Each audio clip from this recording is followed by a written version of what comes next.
Les révélations explosives du prince Harry et de Meghan Markle ont sérieusement entaché leur cote de popularité.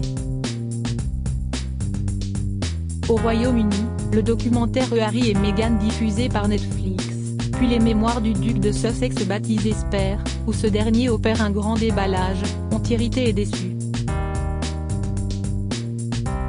Trop si est trop. Le couple en exil critique bien trop ouvertement la monarchie britannique, tout en monnayant sans gêne son affiliation à la couronne. Si les critiques ne passent pas non plus aux États-Unis où ils ont choisi de s'établir, elles sont également très mal vues en Australie, pays membre du Commonwealth. Le couple de Sussex y jouissait pourtant d'une belle notoriété depuis leur passage en octobre 2018, juillet après leur mariage de rêve. Meghan Markle était enceinte de son premier enfant, et le couple avait été acclamé à chacune de ses apparitions par une foule en liesse. Mais 4 ans plus tard, l'idylle avec les Sussex semble avoir du plomb dans l'œil, et les critiques constantes formulées par les Sussex contre la monarchie et son nouveau roi Charles III, provoquent incompréhension et colère. Gala.fr. Comment Meghan Markle et le prince Harry sont-ils perçus en Australie? Nathalie Oliveri, le duc et la duchesse de Sussex restent incroyablement populaires en Australie, même si le soutien du couple est en baisse. Il y a eu beaucoup de négativité à l'égard du prince Harry et de Meghan. Beaucoup ont initialement soutenu leur décision de prendre du recul en tant que royaux et de poursuivre une vie de liberté loin du Royaume-Uni, mais ne sont pas d'accord avec leur décision de s'exprimer constamment en termes aussi négatifs sur la famille royale, en particulier au sujet de Charles III et du prince William. Leur visite en Australie en 2018 a été importante, il y avait de grandes foules à tous les événements. Mais je me demande, s'ils visitaient l'Australie maintenant, cette affluence serait-elle la même? Je soupçonne qu'il attirerait toujours de grandes foules, mais le sentiment envers le couple serait quelque peu atténué et considéré avec suspicion plutôt qu'avec adoration. Gala.fr. Les mémoires du prince Harry baptisé Spare ont-ils été un succès en librairie? Oh, les mémoires du prince Harry, Spare, ont été mis en vente dans les librairies australiennes le mercredi 11 janvier, un jour après sa publication mondiale le 10 janvier, date à laquelle les téléchargements numériques sont devenus disponibles. En raison des nombreuses fuites qui ont eu lieu environ une semaine avant sa publication, je pense que beaucoup de gens avaient déjà lu les révélations qui ont fait la une des journaux et n'ont peut-être pas ressenti le besoin d'acheter le livre.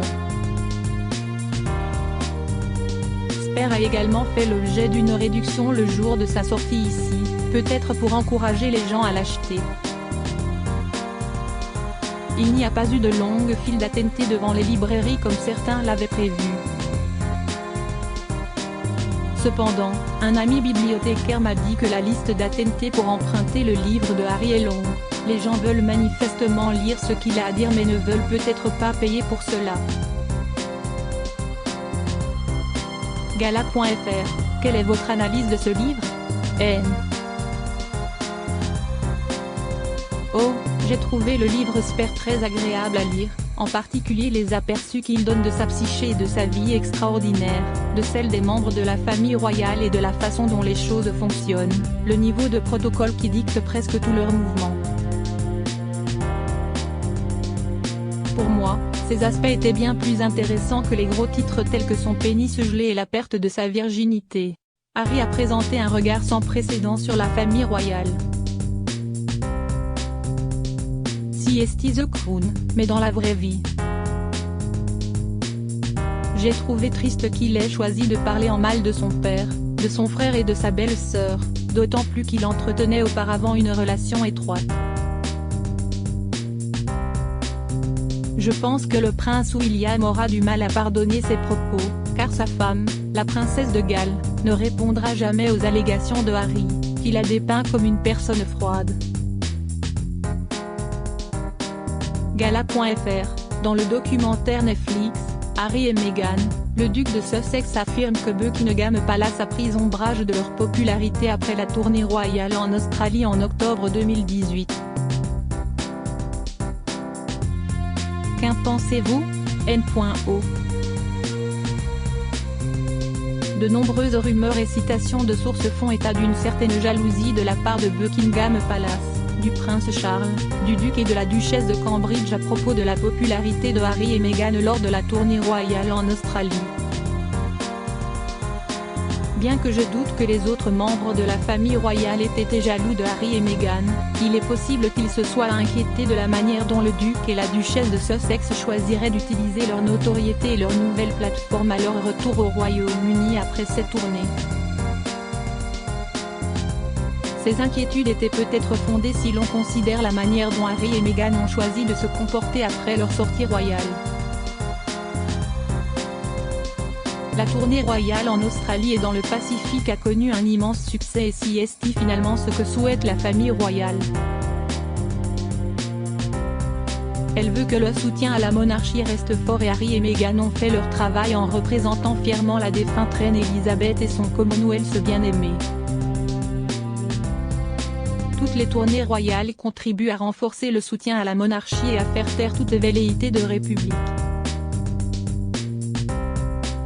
Malheureusement, nous savons maintenant que cette tournée royale n'a pas été aussi heureuse qu'il n'y paraît en public, avec de nombreuses allégations d'agitation et de mécontentement en coulisses, en particulier parmi le personnel.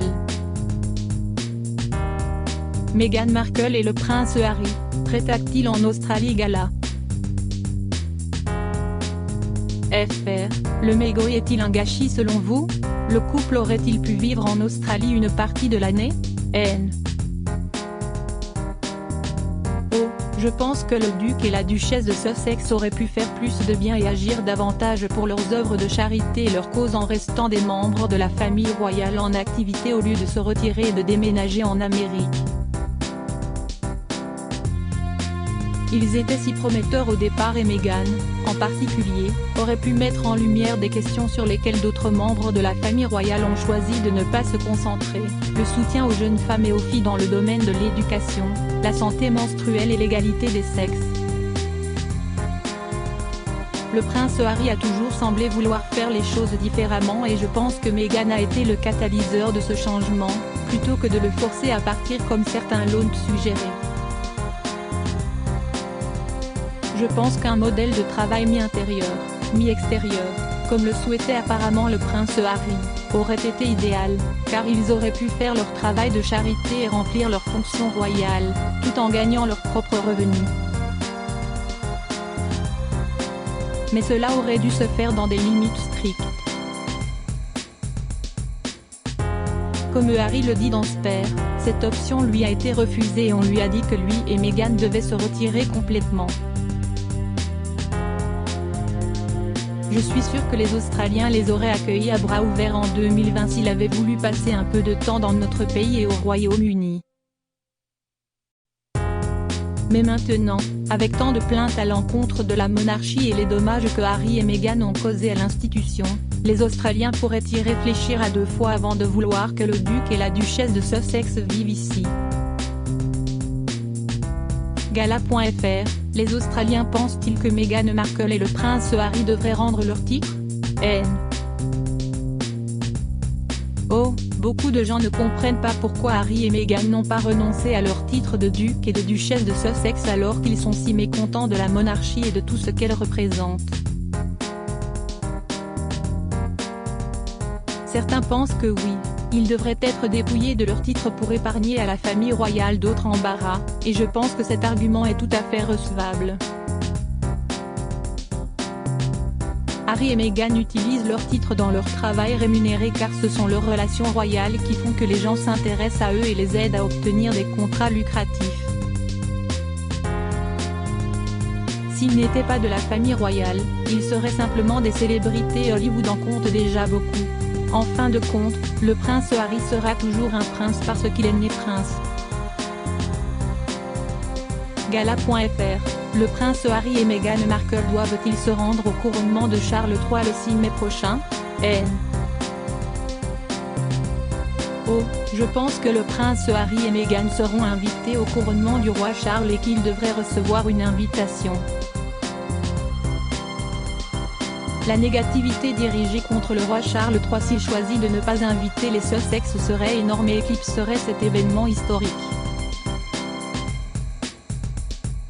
Le roi Charles aime manifestement son fils et sa belle-fille, et il souhaite donc qu'ils soient présents d'une manière ou d'une autre. Je pense que si Harry et Meghan décident d'y assister, leur présence sera similaire à celle du jubilé de platine de la défunte reine en juin, et ne sera présente qu'à une seule occasion, le service d'action de grâce. Ils assisteront au couronnement le 6 mai, mais ce sera peut-être le seul événement officiel auquel ils participeront à titre public. Le reste du temps, ils pourraient choisir de le passer à Frogmore Cottage, où ils organiseront probablement une fête d'anniversaire pour leur fils Archie, qui aura 4 ans le 6 mai. Ils ont organisé une fête pour Lilibet lorsqu'elle a eu 1 an, cet anniversaire tombant pendant le jubilé de platine. Le prince Harry et Meghan ne seront pas au balcon du palais de Buckingham avec le roi et la reine, car ils ne sont plus des membres de la famille royale en activité. Je pense que nous ne verrons les Sussex qu'une seule fois, le jour même du couronnement. Gala.fr, pourquoi Charles III n'apparaît-il pas sur les billets de 5 $ australiens? Oh, la tradition d'avoir le monarque sur les billets de banque australiens existe depuis le couronnement de la défunte reine. Il est donc décevant de constater que cette tradition ne sera pas maintenue et que le peuple australien n'a pas été autorisé à voter sur cette question. Toutefois, le roi finira par apparaître sur les pièces de monnaie australiennes. D'autres soutiennent que l'utilisation des billets de banque et des pièces de monnaie sera bientôt abandonnée et que la question n'aura plus vraiment d'importance dans quelques années. Crédit photo, Matrix.